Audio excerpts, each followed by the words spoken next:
something I'm not going to miss. I'm not, like I said, I'm not going to miss the smoke signals that you got to throw up from first base after you walk, you know, to let everybody know that you walked. You know, and I'm not really necessarily into that, but that's also the game that I came into originally.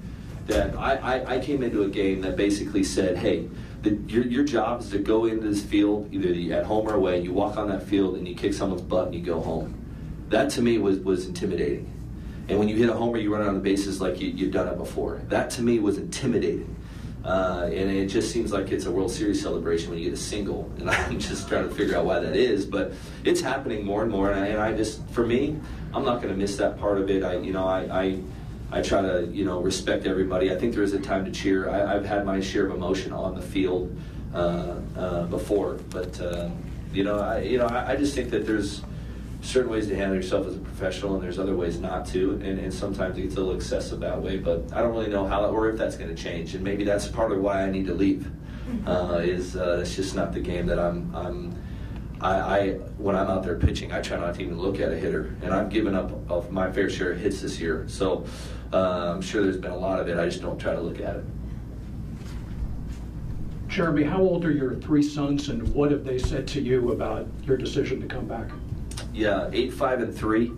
My 3-year-old says, "Daddy, I love you." That's all he says, really. Thankfully, my 5-year-old, you tell him you're retiring, he doesn't know what that word means, so he just goes off and says, "Cool," and runs off and keeps playing. You know. So, but my 8-year-old, a lot of these guys in here see my 8-year-old. He's almost my height, actually. In one of my knee blowouts, courtesy of him, has been awesome. But you know what? He has a lot to say, and he tells me. But he has mixed emotions. You know, he said one day, "I want you to retire." You know, I was in San Diego the other day, and I was sitting outside, and I was enjoying a refreshment on the off day. He FaceTimed me, and he said, "Daddy, how close are you to the airport?" And I said, "I'm like 10 minutes away." He says, "Well, can you go to the airport?" I go, "Why?" He's like, "You need to come home now." And I took a deep breath, and I said, "Son, I can't come home, and Daddy's still working." He said, "Well, you don't need to work. You can be done for the year." And I'm like, "Well, I realize that, but Daddy made a commitment to a team, and you have to follow through." And so Larissa, my wife, she ripped the phone away. She said, "Sorry, he's been saying that all day. I didn't really know he was going to say that to you. That's really hard for me to hear." And then last night, I'm tucking him into bed, and he's like, "Dad, I don't want you to retire." And I'm like, "Son, I don't really understand the conflicting messages that you're sending me." And he said, "Well, I'm going to miss driving across the Bay Bridge." I'm like, "Well, I'm glad you're going to miss that." You know, and I think he's just having a hard time because he thinks he's made some friends here, he's made some friends at home, and that's part of another reason why. I've got 3 little boys, and I'm moving them all over the country 3 times a year because I can't be away from them for a very long period of time. And to move them as much as I'm moving them, it can be hard. And I was a military kid myself, and I bumped around, and it was kind of tough to do that. So I'm wanting to give them a little more stability. And so they have a lot to say in it, but they're probably 90% of my reasoning to retire is to be with them. And because I really believe they're going to be 3 wonderful leaders. And I feel like I have an impact in their lives to help mold them into that. And that's what I want to take time to do. Jeremy, you mentioned how rare it is for a reliever to be in one place as long as you are. Even rarer for you to be a part of a group of 4 in 3 World Series rings. What would be sort of your message or wish, for lack of a better word, for Casilla, Romo, Lopez? Yeah, you know, I'll address the core 4 on Sunday a little bit more, but they were to be able even to be classified into a group, you know, in baseball, man, like, you know, it's hard to be said, you know, you have the big 3 in Oakland, and you have all these things, and so to be able to even be given an opportunity to be a part of a media proclamation, right? We don't call ourselves the core 4, but to be a part of that scenario and to be with a group of guys for that long. See, relievers, they just don't stay in a town that long.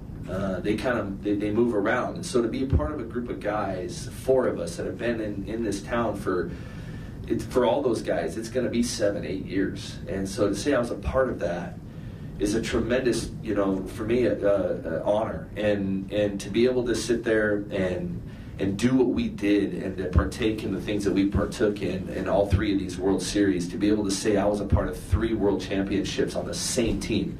I mean, it's an amazing feat, and to be able to say that I was a part of that is something that I will always treasure, and I hope these guys continue to do really, really well, and they're going to have the same thing come up to them. This same scenario is going to be probably presented to them soon. Some maybe sooner than others, but maybe not. Maybe they keep going. And but man, the way that we took on the challenge of a late inning bullpen in those playoff runs, and I don't usually like to brag. But I'm really proud to say that we were a big part of those runs. And we pitched in some of the most intense, pressure-packed games you can pitch in baseball, in my opinion. I think we were part of some of the most important games in baseball history. And to say that I got to do it with those 3 other guys, I wouldn't want it to do it with anybody else, because those guys were a special part of my life on that field. And I definitely treasure every moment with them.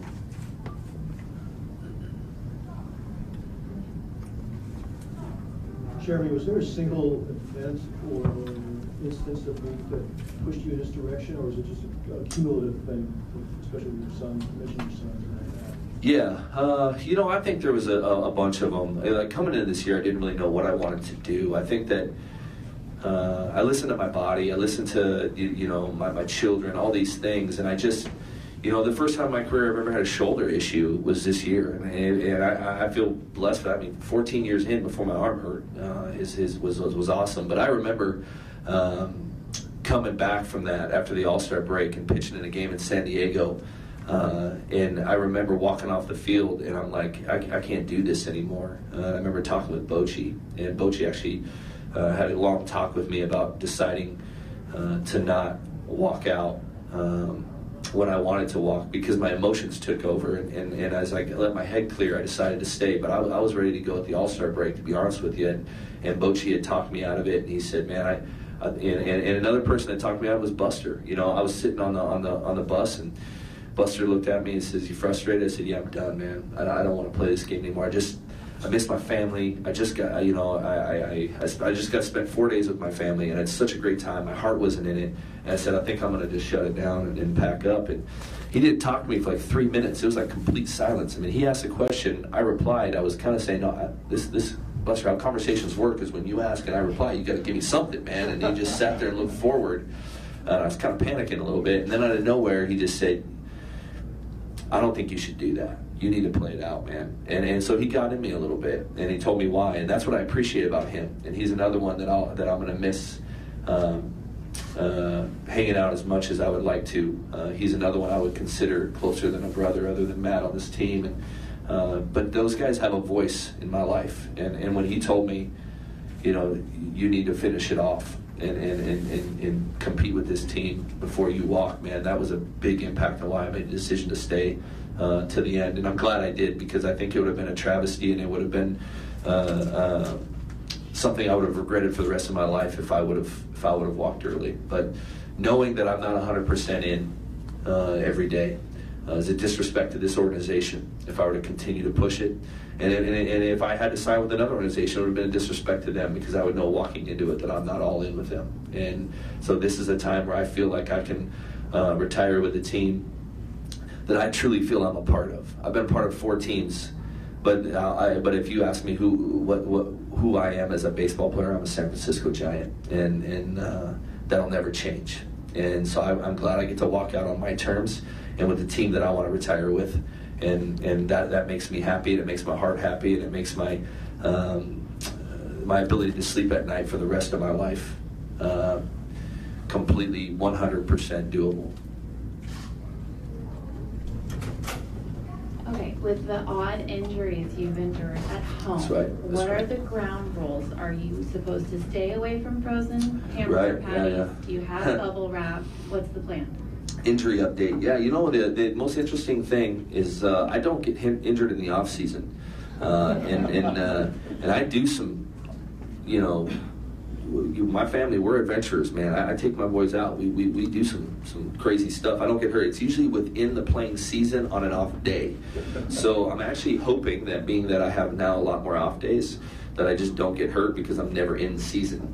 But it could be an interesting deal. I've been accident prone all my life, so my wife's a little concerned with it, and with the amount of free time I have now to be around outdoor things and knives and barbecues. She's actually really concerned, but I think she bought me some chainmail gloves the other day that, as they said, are stab proof, is one of my retirement gifts. So that was fun.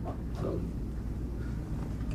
Jeremy, 20, 30 years from now, when your boys have their children and they say, Grandpa, we've only got a minute, but for that minute, can you tell me about your 7 years with the San Francisco Giants? What would you tell them? Man, that's a deep question for a minute. I'll tell them, my 7 years with the San Francisco Giants were some of the biggest impact years of my life, on and off the field. I walked into this city really having a lot of judgments against the city, and I leave this city with a tremendous love for them. And I think it was a big part of being a San Francisco Giant that allowed me to do that, to love a city the way I can love a city I never thought was possible. The amount of experiences I felt to fail, to succeed, to pitch in pressure situations, to be a teammate, to be someone that understands what it means to play for something bigger than himself, I learned here in San Francisco. And to be a leader and to know when to speak your mind and how to speak to people in a way that would impact them is what I learned here in San Francisco. And for my grandchildren, that is what my goal would be, is that they would learn to grow up to know how to love their neighbor as themselves and to be an impact in whatever they do.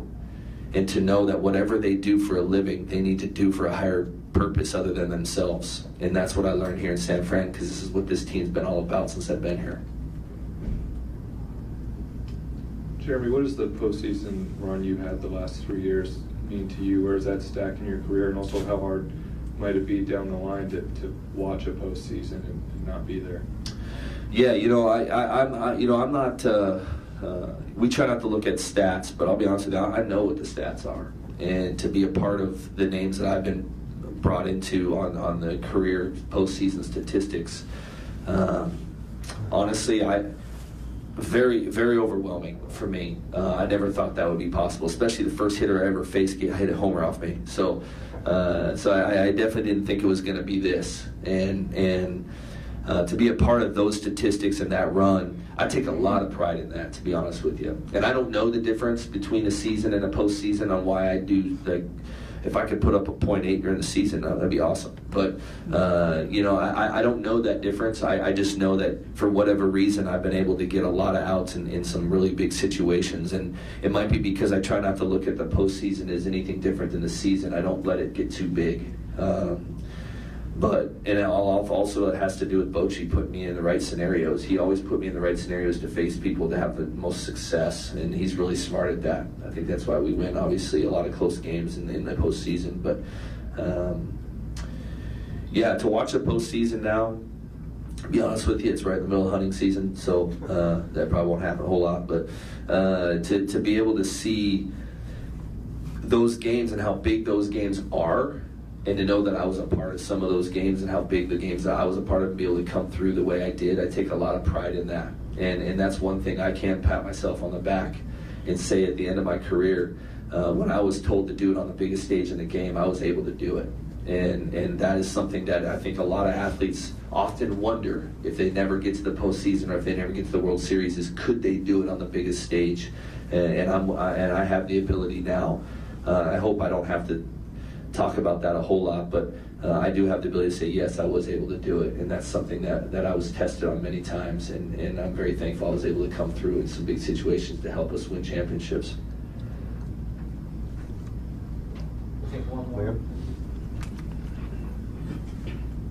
Jeremy, any particular highlight in your career stand out above the others?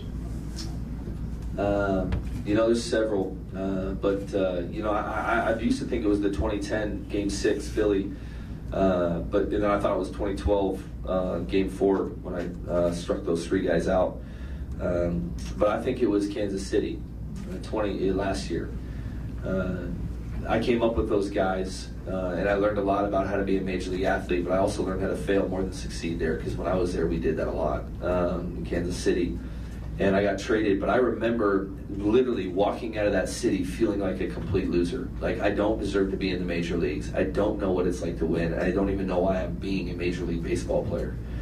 And going back in there in Game 7 and pitching in what I feel was one of the more crucial moments of that World Series, and Bumgarner obviously pitching in the most to seal it up there at the end. But, you know, to walk out, and when they said I was a Game 7 winner, my wife just started crying, because she knew how hard it was for me to even want to be a part of the major leagues when I was there in Kansas City, because I was so excited originally to get there, and then I left there just completely destroyed as a competitor, and feeling a sense of just, I was just there. I really didn't know what it meant to compete. So to walk out of there a Game 7 winner, and they gave me the win, and to walk out of there a champion, when I left there not feeling like one originally, was a full circle to my career. And I think that's part of what started this door opening to me leaving, was I don't know what else I can possibly do, and I don't know what else I can possibly be a part of to say that I didn't come full circle when I can go back on the field that I originally made my first pitch ever in the major leagues on, to leave and to walk out as a world champion.